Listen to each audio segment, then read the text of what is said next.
Can you see the screen? Is the Yes, screen sir. visible? Yes, sir. Okay.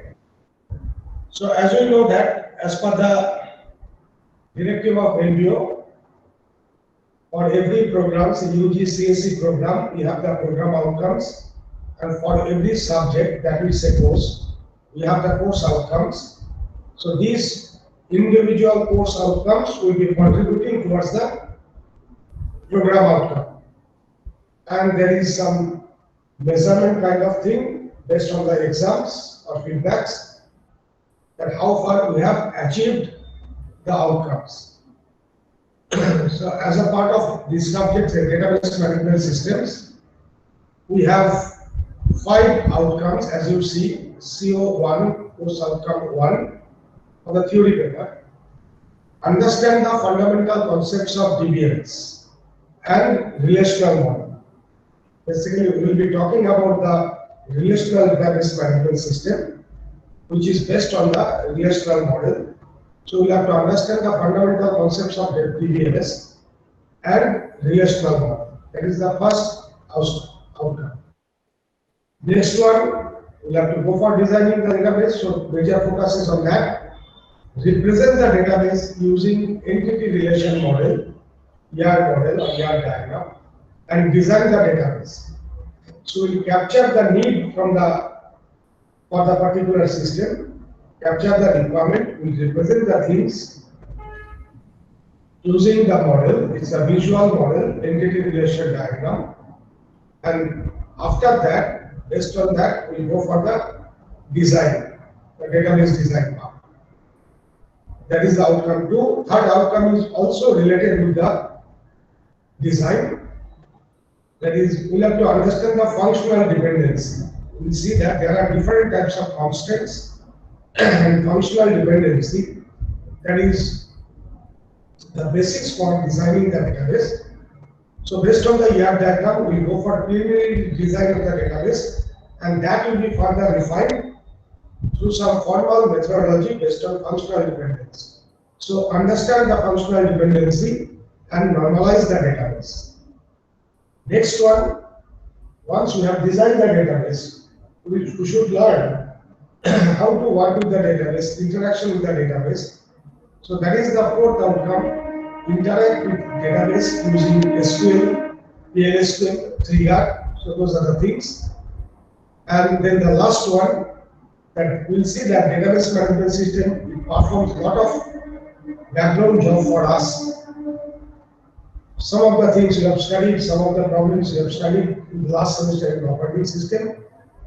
So here lots of the things that will be taken up by the database management system itself, but we have to understand what is the philosophy, what is the principle, what is the mechanism behind those activities. So conceptualize the principles of query optimization, transaction processing, concurrency control, and recovery. So this is the theoretical aspects, mostly done by the internally, it is handled by the database management system, but it is worth understanding the working principle, because once we go for developing our own software, these kind of ideas may help us to face the challenges posed in our own application. So these are the 5 outcomes. So in order to measure the attainment level, to what extent we have achieved the target. So for that will be the questions will also be set based on this kind of outcomes. So that is for the theory paper. For the practical, it is again similar, correlated. Obviously, whatever we will be studying in the theory part, it is synchronized with the laboratory classes, is also synchronized with the theory part. So we have 4 outcomes. The first one is design the database and interact with database using structured query language. So we will be designing the database and we will be using SQL language. That's a non-procedural kind of thing. So with that we should learn how to perform the queries, how to store the data, etc., etc. So that is the first outcome. Next one, interact with database through procedural program. As already I have mentioned, although we'll be discussing it later also, that SQL is non-procedural. So whenever we are developing the application, we need the procedural aspects also, those looping, variables, control structures, etc., etc. Those are not present in SQL. So how to interact with the database using procedural programming, we will try to touch upon that also. Then as we have studied trigger in theory classes, third outcome is implement triggers. And fourth one, develop GUI-based database-oriented application. So here, whenever we will be developing the GUI kind of thing, then that whatever we have studied in other subjects, maybe in Java or some other packages, how to deal with the GUI, how to handle the events, and how to interact with the database. So those aspects will come up. So these are the outcome for the laboratory classes. So that's all for the outcome kind of thing. Now I will stop sharing. We come to the normal class.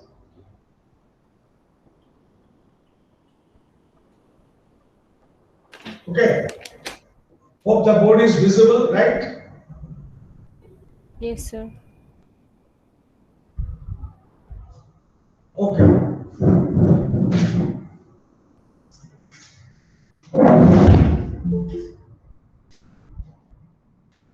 So now we are initiating our CO1, course outcome 1. That is to understand the fundamentals of database and relational model. Relational model, that part will come later.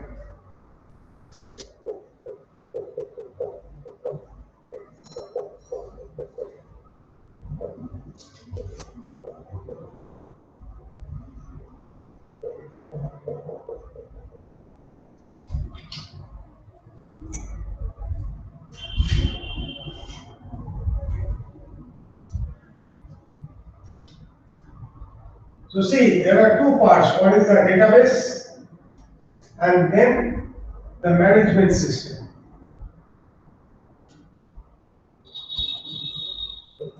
So basically, DBMS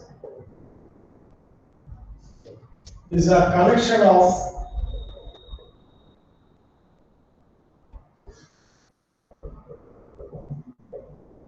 interrelated data. This collection of interrelated data, this is the database, and to manage these, we need a set of programs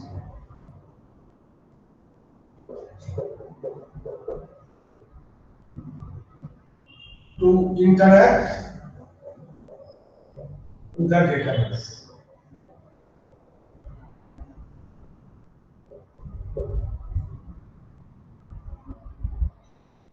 Basically, DBMS provides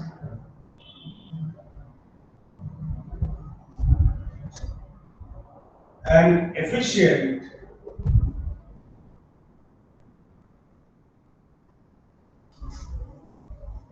and convenient interface for storing and retrieving information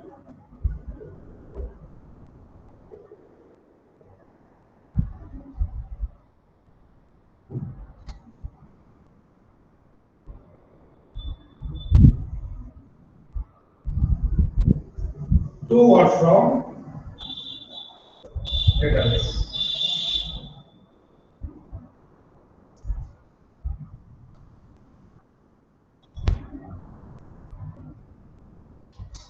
So basically, that is the software part that will help us to carry out the interaction with the database.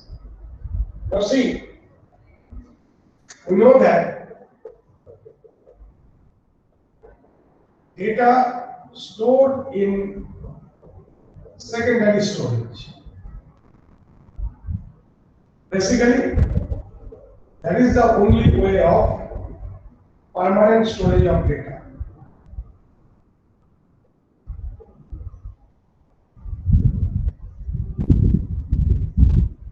So with the secondary storage, only data structure that we know is the file. So although we are introducing the time that at that term that database, but actually it will be stored in the form of the file. That is the only data structure associated with the secondary storage. Now, already we have gone through a number of high-level languages. So we have worked with the high-level languages. Here we know how to store data in files and how to work with files. Not only the storage, how to access the data from the files, how can we put the things or modify the records in the files, that we know. So it is known how to work with files. And at the lowest level, the database, this is nothing but the collection of files in secondary storage. So if we know how to work with the files using some high-level language, then why shall we go for database management system? So obviously one can work with conventional file processing system.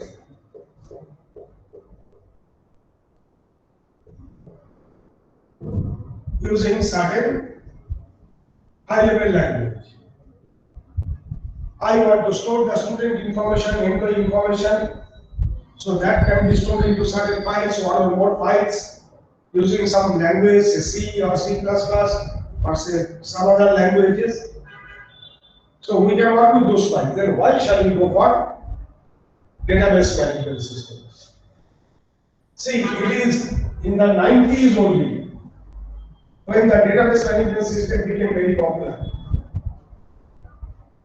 So earlier people used to work with the simple file processing system, and for commercial purposes, this language was very popular. Common business oriented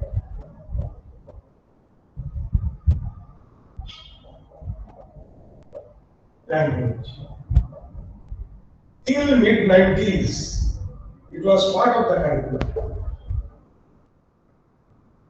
Basically, this is very, for a programmer, very easy for file handling, not for any scientific operation. The beauty of this language was in the context of file handling. So anyway, so as that was the trend that is visible, then why shall we? So why shall we go for DBMS? Obviously, we are trying to compare with respect to conventional file processing system.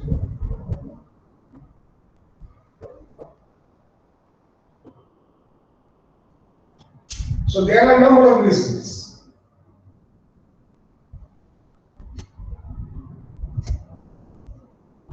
First point is that basically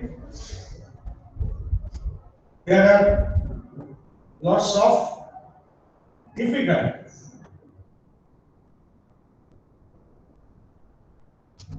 DBMS will help us to come out of those difficulties. It's not that it is impossible to work with the high-level languages. It's possible. But lots of responsibility will lie with the programmer. if we go for this, programmer will have to take care of number of issues where DBMS will take the major responsibilities.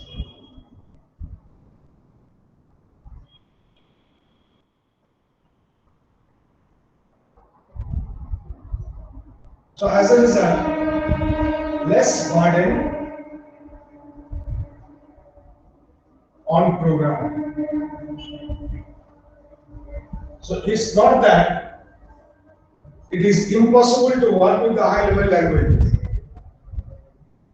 But then programmer will have to handle lots of issues themselves. When you go for DBMS, the major responsibility will be taken up by the set of programs that offers the environment for convenient and efficient interaction. So if we look into the issues, the first one is data redundancy and inconsistency.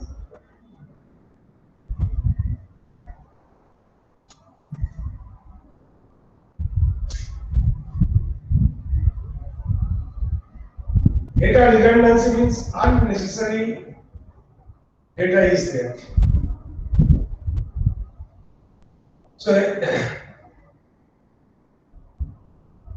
if same information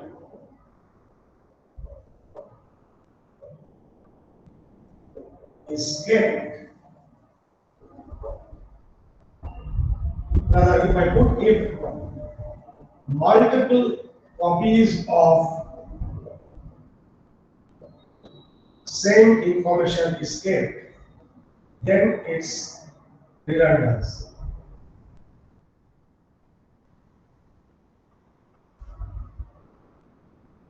Suppose we are trying to develop an application program. In our application program, suppose we have number of modules. Say different team is developing the modules. Suppose think about say university system. Say there is a student admission part is dealt by one group, result part another group, say fees and accounting, that part is handled by another group. It's like that.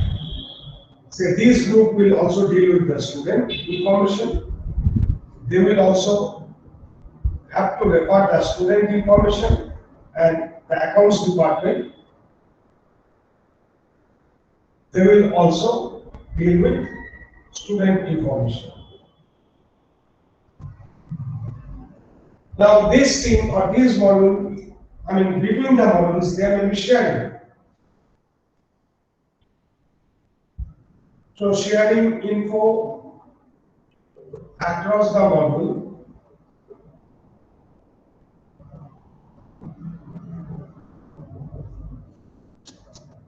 Now that may be difficult. So a common tendency is that each module will have their relevant part of the common information. They are also having, obviously they are dealing with the student information from the beginning. They are also having their own copy of the relevant information. They are also having their own copy of the relevant information. As in roll number or registration number of the student, name of the student, in which course admitted, year of admission, contact information, like that. Address. So each are having their own copy. In order to reduce the inter-module interaction, they are maintaining their own copy. So then same information appears number of times. So that is the redundancy. Unnecessarily same informations are appearing at multiple places. Then what is the problem of redundancy?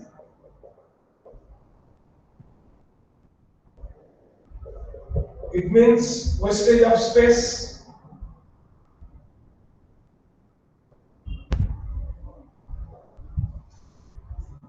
Same information copied number of times, wastage of space. Nowadays, very often we are not bothered about the wastage of space. It's not that we are dealing with some 10 MB, 20 MB secondary storage.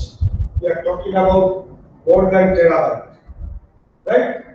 So somebody may say that, okay, I'm not much bothered about the wastage of space, rather I want to make the module simple and etc. etc. Okay, if we agree to that, these may not be that much significant, but it leads to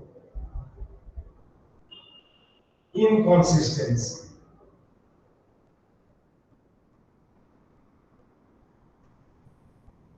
Suppose there is a change of information.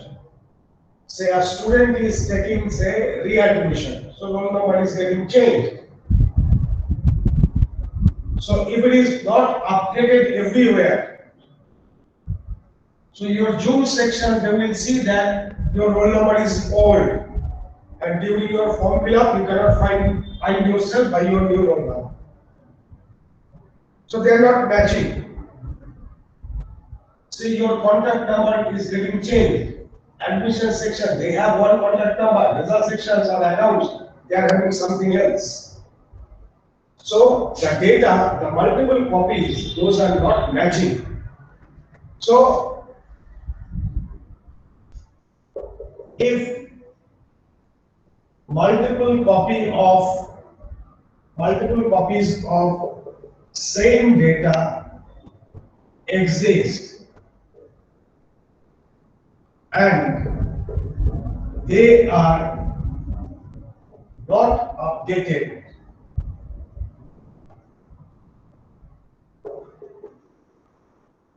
simultaneously, then the copies differ. This is known as inconsistency.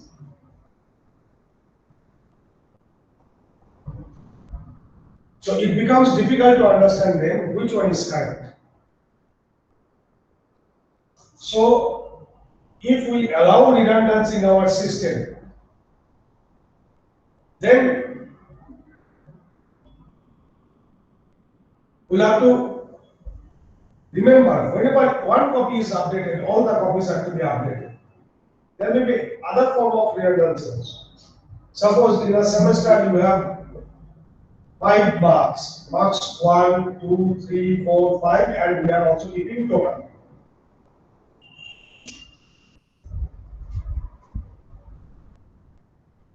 We are also keeping the total.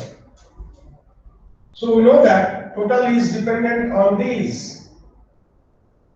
So this is some sort of redundancy, because these information can be obtained from these informations.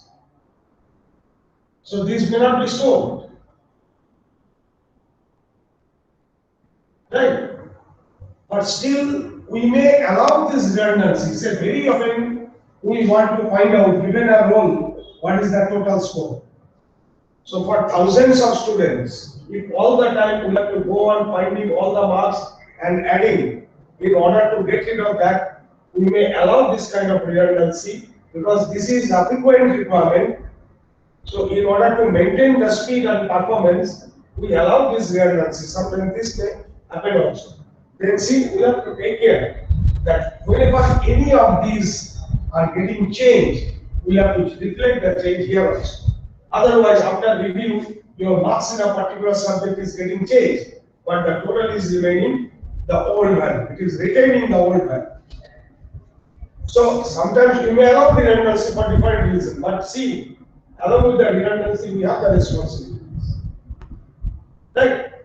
So whenever we are writing a program, developing the application using certain high-level languages, we'll have to take care of these issues. So inconsistency is a very severe kind of problem.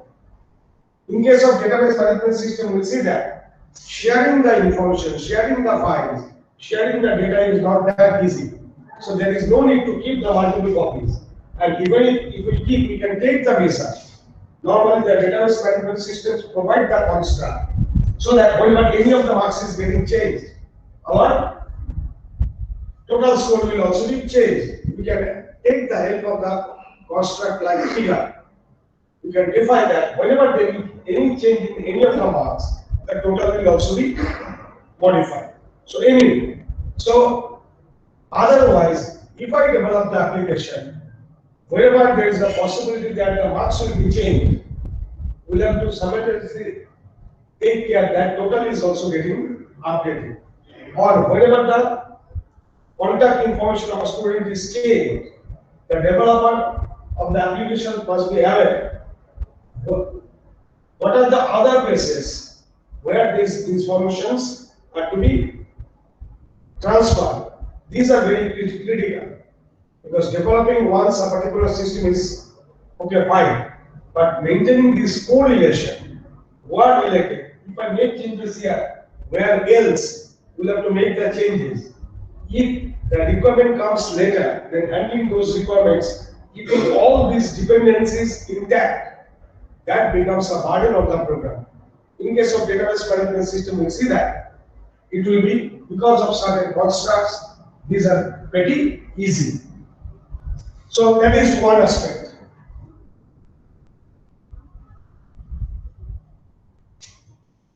Next is difficulty in accessing data.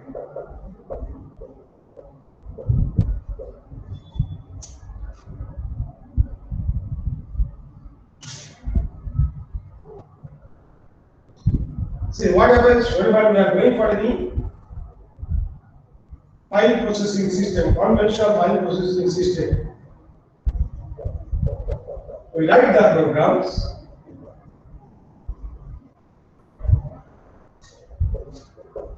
As per the requirement,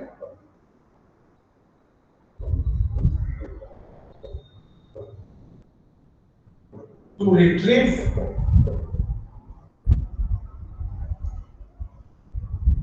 necessary data from files.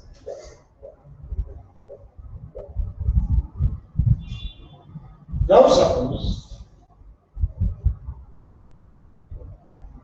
requirement is changed.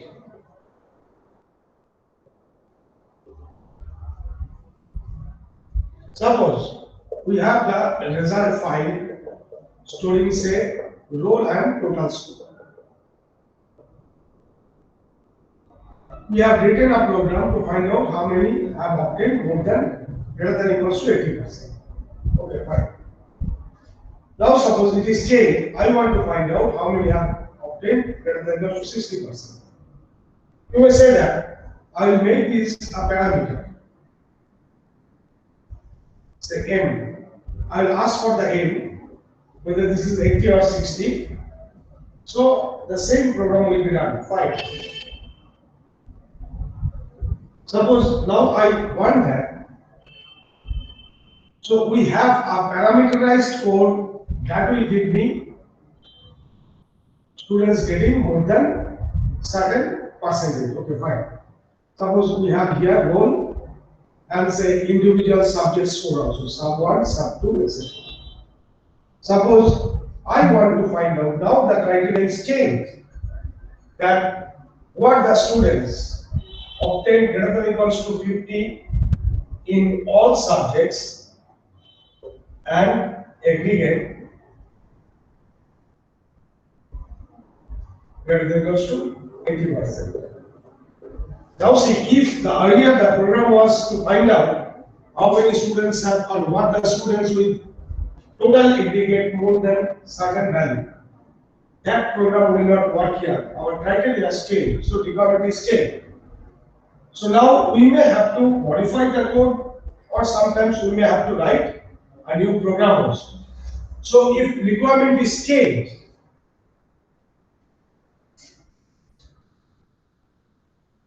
existing program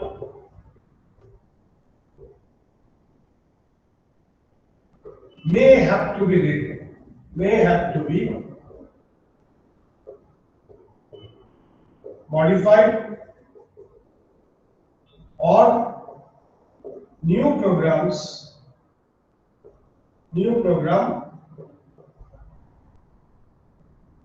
may have to be written. Now suppose a meeting is going on, so we have prepared a report. Now when the meeting is going on, they have asked for a new data. Now that time a programmer must be available. He must be able to write the new code, test it, then we will be preparing the report. By that time the meeting is over. It's not that like yours, every meeting will end at dead hour of the night. It's not that. So anyway, so the thing is that whenever we have provided the support as per the requirement, known requirement. Whenever the requirement is changed, we may have to modify the program or we have to write a program. And so in your organization, availability of the programmer must be there, and that is also time consuming. So that is difficult in accessing data. In case of DBMS, we see that we have simple SQL statements, not the whole program. SQL statements by which we can retrieve the data. As if we have the data in a student file, maybe that select role name from student, where some criteria, total score greater than these, sum 1 greater than equals to these, etc., etc. That is good enough to retrieve the piece of information. It's not that we will be writing a complex program, opening the file, traverse it one after another, as long as it is not end of the file, read a record, check the condition, then display or whatever it may be, put it in the report, etc. It's no longer like that. Simply a 2-3 line code, a command that is good enough to retrieve that piece of data. And see, it doesn't require much intelligence. Rather to learn lots of programming language, it's not that. So it is easier also. So in conventional system, difficulty in accessing data is one issue. DBMS, that will give us the opportunity to address the problem in an easier way. Next, isolation of data.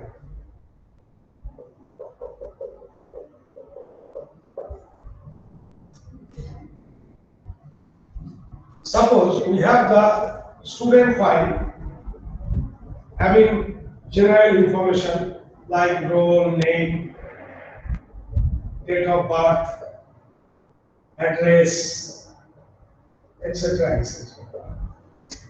And say result, say role, which semester, or say I am giving role, subject and score for all the subjects, and say accounts, say role,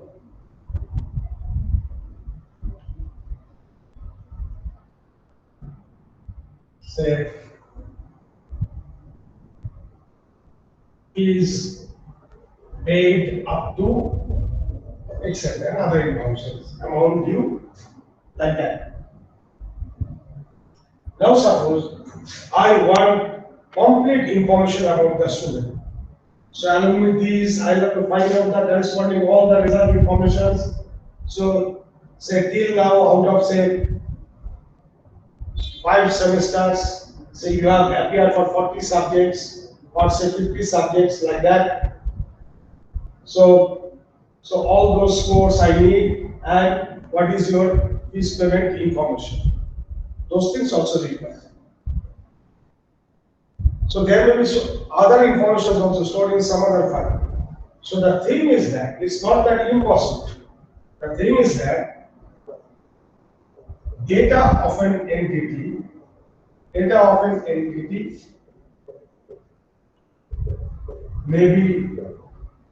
may spread across number of files.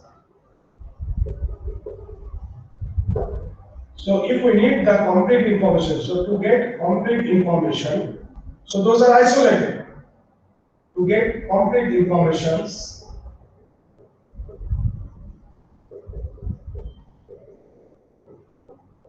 those are to be gathered.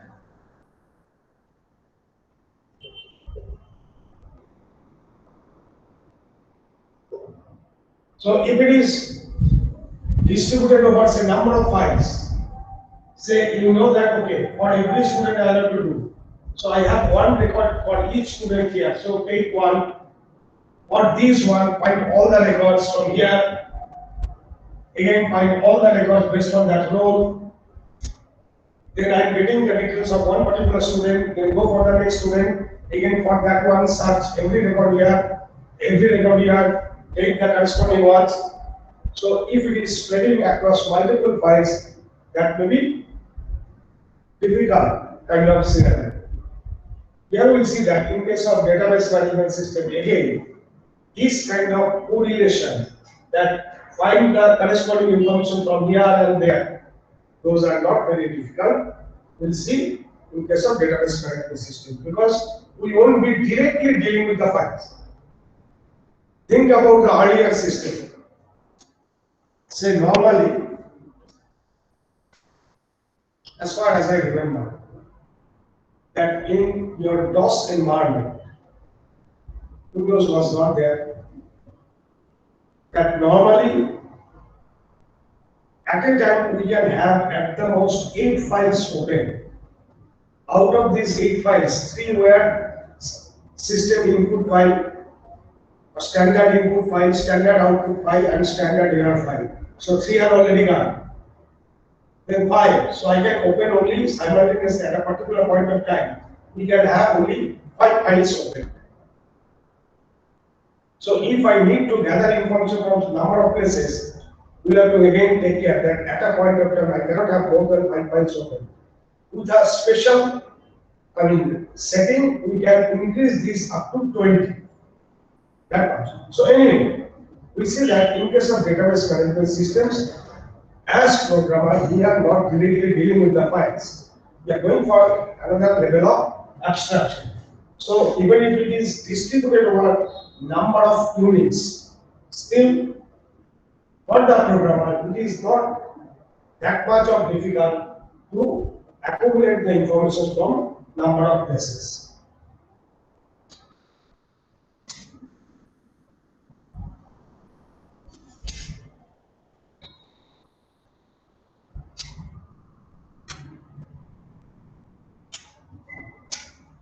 Next, more serious issue. As we have studied in operating system also, concurrent access anomalies. What is the concurrent access means? As we have already encountered in Java also, whenever we talked about multi-threading. If same piece of data is simultaneously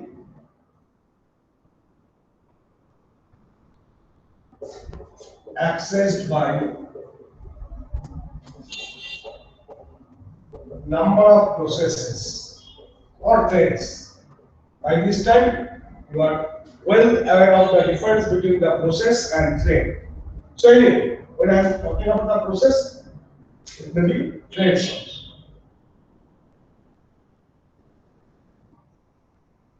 Then only see if they are working with the different data, two processes working with different pieces of data, that's not a concurrent access.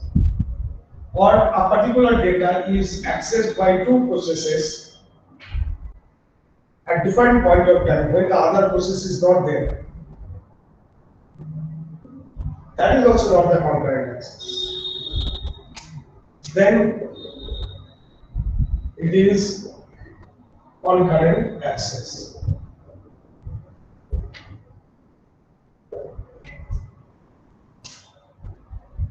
So whenever there is a concurrent access, we know that there may be anomaly. A common one, we know that is the racing problem. Later we will see other kind of severe problems also may occur. Say the popular example that I used to consider every time, that a particular account is being accessed by two ATMs. It has a balance of 10,000 rupees. This fellow is also withdrawing 5,000 rupees. This fellow is also withdrawing 5,000 rupees. So it will see 10,000, it will 5,000 it will take, it will try to modify this right back as 5,000. As it has also read this 10,000, 5,000 taken, so after modification, it will also try 5,000, depending on which one is, or say if it is 3,000, then it will try to write 7,000, it will try to write 5,000, depending on which one is doing the right operation later, it will be either 5,000 or 7,000. But the correct thing was that 8,000 have been withdrawn, correct thing was would have been 2,000 rupees. But it will never be 2,000, either 5,000, 7,000. So this concurrent access has to be controlled.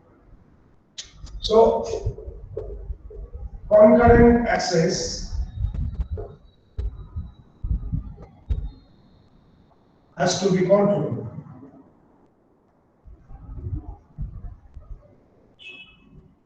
So it has to be serialized.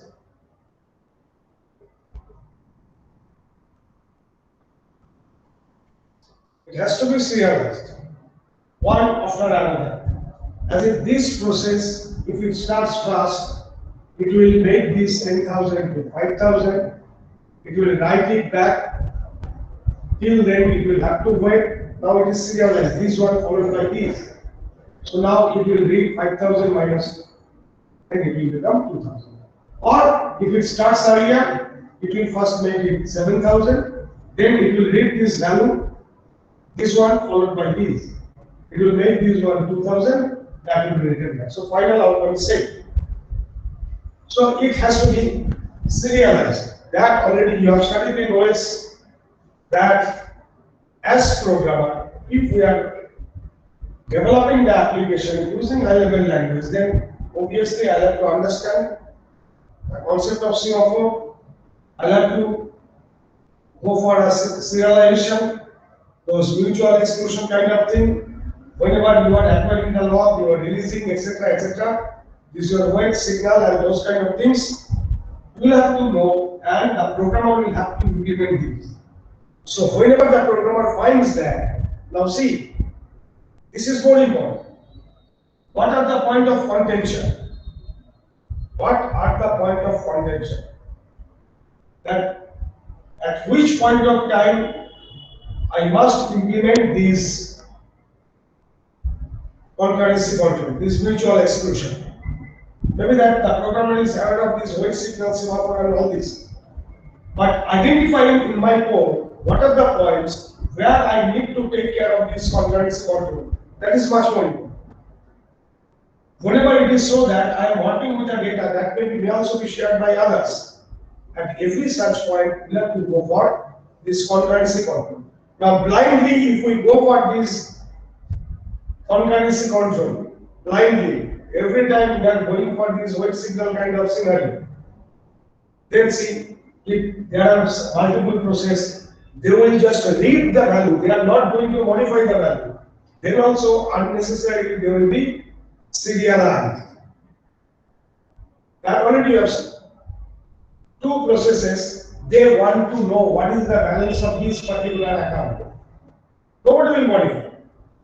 then there is no need of, both will perform the read operation. Then there is no need of going for this concurrency control. That may be allowed. But blindly, if we allow the concurrency control mechanism, if we go for this serialization, then again your throughput will be compromised. Unnecessarily it will be working. So anyway, so it's not that this particular issue cannot be resolved using high-level language. At every issue, whatever I'm trying to emphasize that the problems can be handled by the programmer. Say, starting from your data redundancy, you can design the things in a manner so that redundancy will be minimized.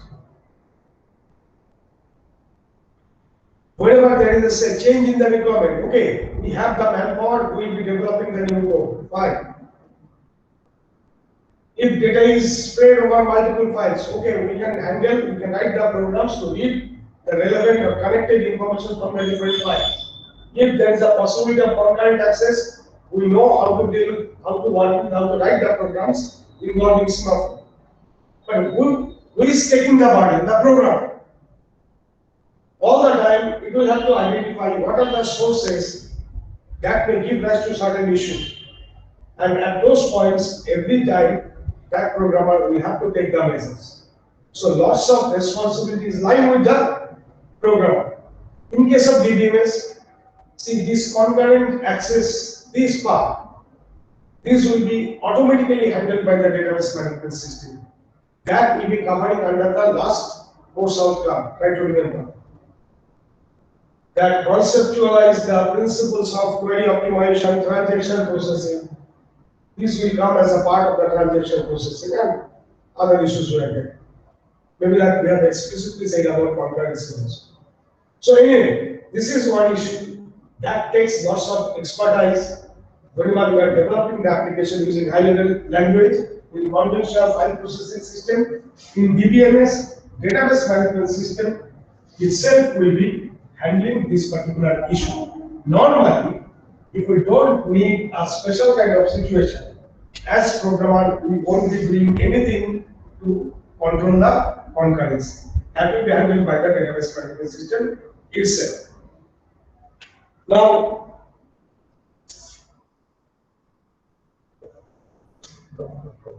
this security enforcement. So there will be multiple users, number of users of the database.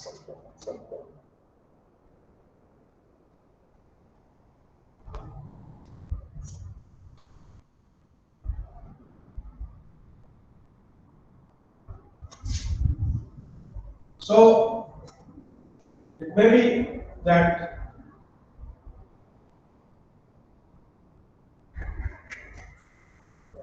user can access only part of data. Suppose we have the student repository, all the students of this university. Say HOD CSE is one user, HOD ETC another user, HOD CE another user.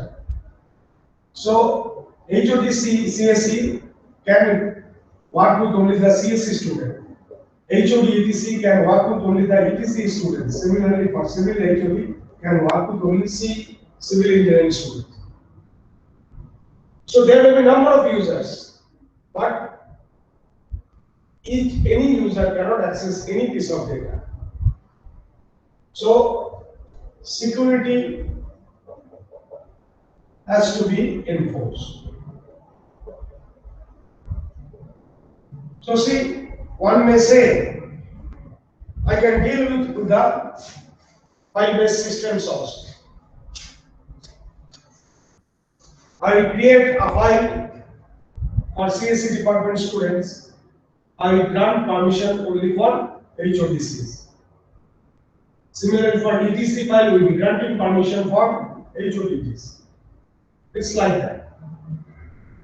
Now, again, now I'm saying that, okay, there will be CSE UG1, UG2, this way UG4, again CSE, PG, etc., etc., MC, etc., etc. Then a class teacher will be able to find the students of a particular batch. The faculty member is teaching. Now see, HOD, CSE can see all again. So there are lots of different kinds of user, different kinds of permission settings.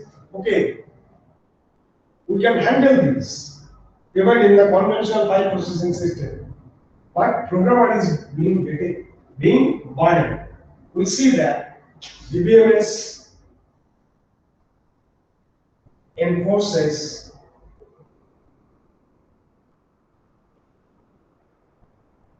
the security easily. So as it will be done by the database management system, so programmer is not responsible. There is a way through which we can grant the permission. Once it is done, it's done for all. It's not that whenever somebody is trying to access the data, programmer must have a piece of code. Who is the user, check the permission and like all those things. There is a simple command to grant the permissions for the data. Who can work with this? Only they will be responsible. This verification and validation. Whenever a particular user tries to access certain piece of data, this verification, that part will be handled by the database management system. It's not that whenever I have written the code, at this point of time, by some mistake, I have forgotten to make a call to this verification process. That can happen whenever you are developing the application. We didn't appear. But here, see, at the very beginning, somehow we have said that these are should be made available to the such and such only. Rest of the things, when to go for this verification validation protocol, that becomes the responsibility of the database management system, not the program.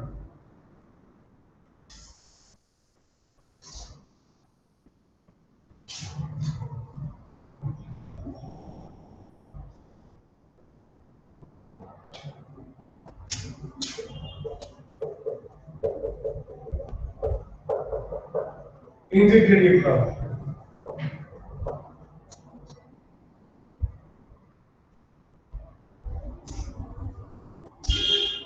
See, data must satisfy certain constraints.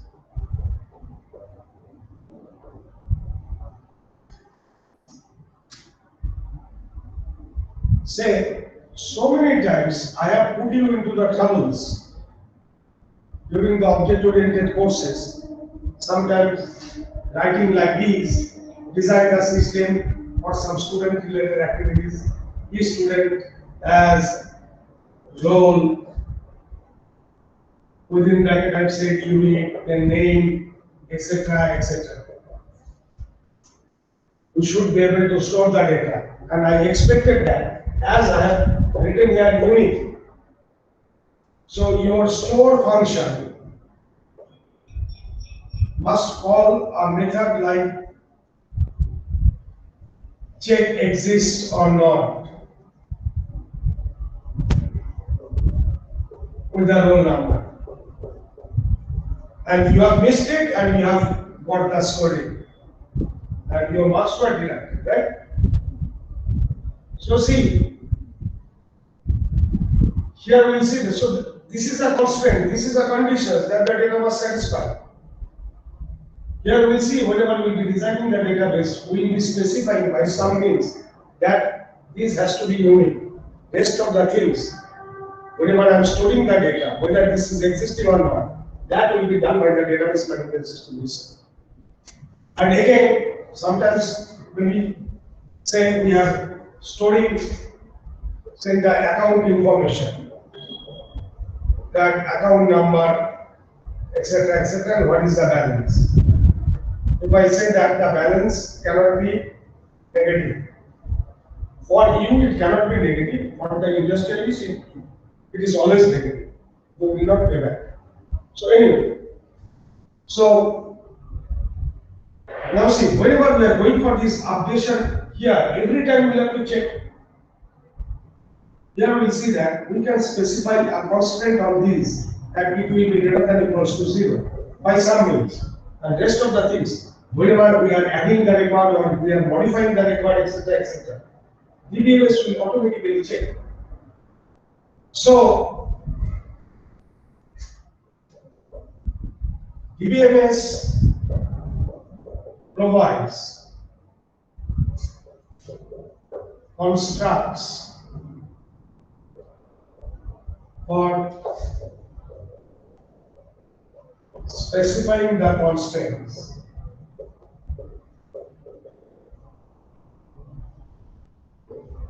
on data, and DBMS ensures that constraints are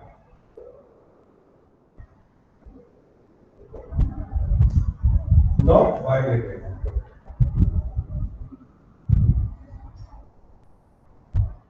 So these are the issues. These are the issues that which can be resolved by the programmer if the application, even if the application is developed using some high-level language. But apart from the application logic, these aspects will become a burden on the programmer. In case of database management system, we see that it provides an environment where these issues can be resolved very easily, and the responsibility, once specified, the responsibility is no longer with the programmer. DBMS will take care of these things of its own. So because of these things, there was a shift from the conventional file processing system to database management system.